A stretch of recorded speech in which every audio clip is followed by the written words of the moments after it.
നമസ്കാരം. Raf talk ഫുട്ബോളിലേക്ക് അവർക്കും സ്വന്തം വീണ്ടും ഒരു ലെജൻഡ്സ് എൽ ക്ലാസിക്കോ കൂടി പ്രഖ്യാപിച്ചിരിക്കുന്നു. ഒഫീഷ്യലായിട്ട് എഫ് സി ബാഴ്സലോണയും റയൽ മാഡ്രിഡും ഒക്കെ ഇപ്പോൾ ഇക്കാര്യം അറിയിച്ചു കഴിഞ്ഞു. Legends El Clasico, Real Madrid ലെജൻസും ബാഴ്സലോണ ലെജൻസും തമ്മിൽ ഏറ്റുമുട്ടുന്നു.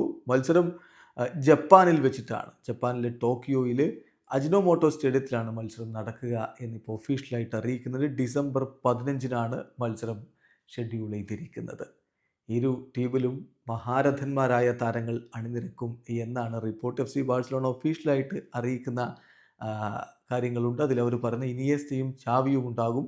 കൂടാതെ ഹാവിയറും മഷറാനോ ഈ ഒരു സ്ക്വാഡിലുണ്ടാകും. കൂടാതെ റിവാൾഡോ, മോയിൻ Krkic, Rafa Marquez, Adriano, Javier Saviola തുടങ്ങിയ താരങ്ങളൊക്കെ എഫ് സി ബാഴ്സലോണയുടെ നിരയിലുണ്ടാകും എന്നാണ് റിപ്പോർട്ട്. അതേസമയം റയൽ മാഡ്രിഡിൻ്റെ ഭാഗത്ത് അവരുടെ ലൈനപ്പിൽ Julio Baptista, Iker Casillas, Roberto Carlos, Luis Figo, Steve McManaman, Savio Bortolini, Ivan Campo തുടങ്ങിയവരൊക്കെ ഉണ്ടാകും എന്നും റിപ്പോർട്ടുകളുണ്ട്.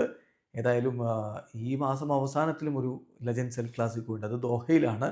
നവംബർ 28-നാണ് മത്സരം. അതിന് പിന്നാലെ ടോക്കിയോയിൽ അജിനോമോട്ടോ സ്റ്റേഡിയത്തിൽ ഒരിക്കൽ കൂടി ഈ മഹാരഥന്മാർ നേർക്കുനേർ ഏറ്റുമുട്ടുകയാണ്. ഏതായാലും ബാഴ്സയും റയലും തമ്മിൽ ഏറ്റുമുട്ടുമ്പോൾ അത് വേറൊരു വൈബാണ്. അത് ഏത് പ്രായത്തിലുള്ള ടീമാണെങ്കിലും ഏത് റേഞ്ചിലുള്ള ടീമാണെങ്കിലും ഒക്കെ അങ്ങനെ തന്നെയാണ്. ഇവിടെ ഇപ്പോൾ ആ പഴയകാല മഹാരഥന്മാർ, മുമ്പ് നമ്മളെ ഫുട്ബോൾ കൊണ്ട് വിസ്മയിപ്പിച്ചവർ നേർക്കുനേർ ഏറ്റുമുട്ടുന്നു അവരുടെ പ്രിയപ്പെട്ട ക്ലബ്ബുകളുടെ ജേഴ്സിയിൽ തന്നെ. വീഡിയോ അവസാനിക്കുന്ന ഫുട്ബോൾ ലോകത്തെ കൂടുതൽ വിശേഷങ്ങളുമായി റാഫ് ടോക്സ് എത്താം.